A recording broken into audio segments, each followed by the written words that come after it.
देखिए, याचिकाकर्ता सोहन लाल भी हैं इस पूरे मामले में, जो सर्वे टीम का हिस्सा भी थे, जो ज्ञानवापी मस्जिद के भीतर गई थी, जिसने चप्पे चप्पे पर जाकर मुआयना किया, जहां वीडियोग्राफी की गई, फोटोग्राफी की गई, और सोहन लाल से बात की है मेरे सहयोगी ने। और सोहन लाल ही वो शख्स थे जिन्होंने इस सर्वे के बाद सबसे पहले मीडिया के कैमरों के सामने आकर यह बड़ा दावा किया था कि बाबा मिल गए।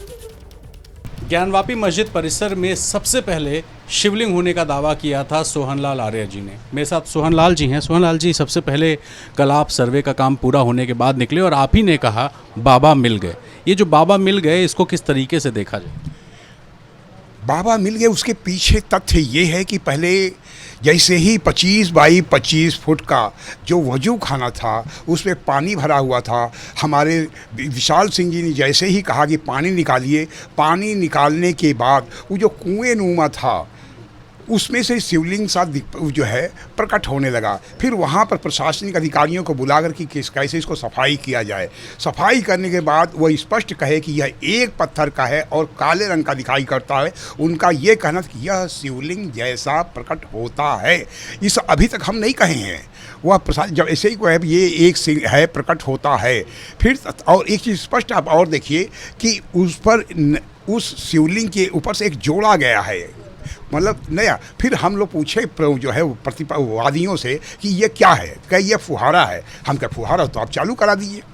कहे नहीं, फुहारा तो ख़राब हो गया है। हम कहे कब से ख़राब? कहे वर्षों से ख़राब हो गया है। हम कहे फुहारा है तो यहाँ कहीं कनेक्ट करने का पानी का सिस्टम नहीं है, निकलने का सिस्टम नहीं है, या ऊपर पानी है तो कहीं भी ऐसे दिखाई नहीं पड़ रहा है। आप लोग शिवलिंग का दावा कर रहे हैं और मुस्लिम पक्ष कह रहा है कि वो फवारा है। अब ये लड़ाई फिर आप लोग आगे कैसे लेंगे? हाँ, पहली चीज़ तो फुहारा वहाँ दिखाई नहीं पड़ता है ना। फिर डॉक्टर विलियम अल्टेकर की एक पुस्तक है कि उस समय जो है शिवलिंग 100 फीट का हो सकता है। ये बहुत पहले उन्होंने लिखा था जब भारत में भ्रमण करने के लिए आए। तो हम प्रतिवादी जो है पूछे कि अब मतलब ज्ञानवापी इंतजामिया कमेटी के लोग से, क्या यह नीचे जाने का भी कोई कच्छ है? तो कहे हाँ है। आपको बड़ा आश्चर्य होगा कि वादी और प्रतिवादी दोनों बहुत ही मधुर ढंग से सारा जांच कमीशन कर रहे थे। इसका नेतृत्व जाता है माननीय विशाल सिंह जी को। ऐसा मधुर वातावरण बना लिए थे कि क्या बताएं। जैसे ही पूछे कहे हाँ है। अब सोच लिए प्रतिवादी हमको ले आ रहे हैं उस शिवलिंग के नीचे तहखाने में, जो ले आ रहे हैं सीढ़ी से हम लोग उतरे। हम और विष्णु शंकर जैन जी थे। हम लोग नीचे देखे कि वहाँ पर दीवालों से जो आ रहा था गोल सा, उसको दीवालों से चुनाई हुई थी। हमें लगा कि वह ऊपर का शिवलिंग लगाया नीचे है और नीचे जाए जहां मां पार्वती का अर्घा होगा। तो हमने एक वाद आज जो दाखिल किया गया उसमें यह है कि ऊपर का दीवार नीचे का भी दीवार इसको तोड़ा जाए, जिससे विश्व जो है शिवलिंग का एक स्थिति स्पष्ट हो सके। और आप लोग कौन सी दीवार तोड़ने की बात कर रहे हैं? एक तो जो कुएं में है, कुएं में जो दिखाई ये दीवार और प्लस नीचे का जो दीवार है। दूसरी स्थिति स्पष्ट है कि श्रृंगार गौरी की तरफ जो मलबा गिरा हुआ है 72 फीट चौड़ा लंबा है, 30 फुट चौड़ा और 15 फुट का ऊंचा मलबा है। उसको अगर खुदाई हो तो हमारे जो ध्वंसावशेष हैं उसमें ध्वंस हमारे जो शिलाखंड हैं और पाषाण खंड है, जो है कलाकृतियां हैं, उन सब में निकल आएगा जो 8 अगस्त 1669 में औरंगजेब के द्वारा तोड़ी गई थी। ऐसे बहुत प्रमाण होंगे। हालांकि प्रमाण तो ये साक्षात दिखाई पड़ते हैं बहुत ज़्यादा। दूसरे कि आप जहाँ नमाज पढ़ते हैं आप वहाँ देख रहे हैं बड़ी बड़ी जो है खंभे लगे हुए, वह सब इस घंटियों की कतारें दिखाई दे रही हैं, कमल पुष्प की कतारें दिखाई है, वह हिंदू खंभे का चिन्ह जो है। तो सारे प्रमाण बहुत ज़्यादा। दूसरा प्रमाण ये दिखाई देता है कि आप जो गुंबज टिके हुए हैं, गुंबज का कहा जाता है गुंबज न्यू पर नहीं है, बाकायदे ये जो हमारे ध्वंस आराध्य शिलाखंड है उस जो मंदिर की दीवारें हैं मोटी, उस पर यह गुंबद रखा गया है। इससे साबित होता है कि यह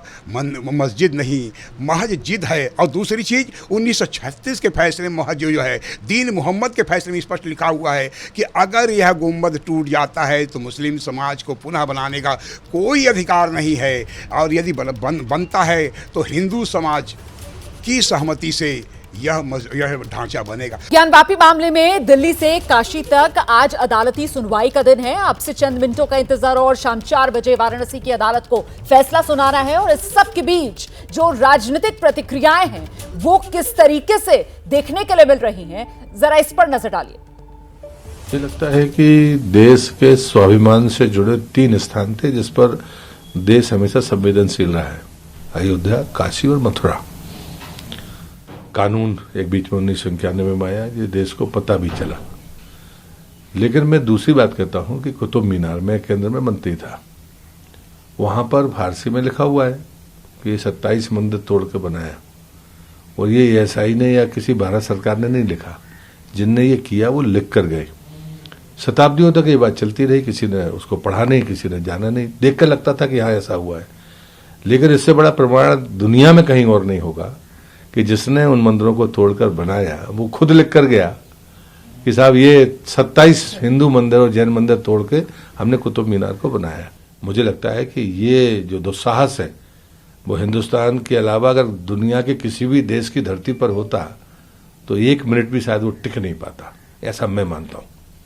देखो, देव देवता है, आप अपने अपने घर में करने की इजाजत संविधान में है, और अब हर एक चीज को पॉलिटिकली उपयोग अगर करे और पॉलिटिकली वोट के लिए पोलराइजेशन करने की बात अगर चली तो ये मैं समझता हूँ ये एक इंटेंशनली ऐसा हो रहा है, और वो कोर्ट में भी केस चल रहा है। देखेंगे अब क्या होगा, उसके बाद बात करेंगे।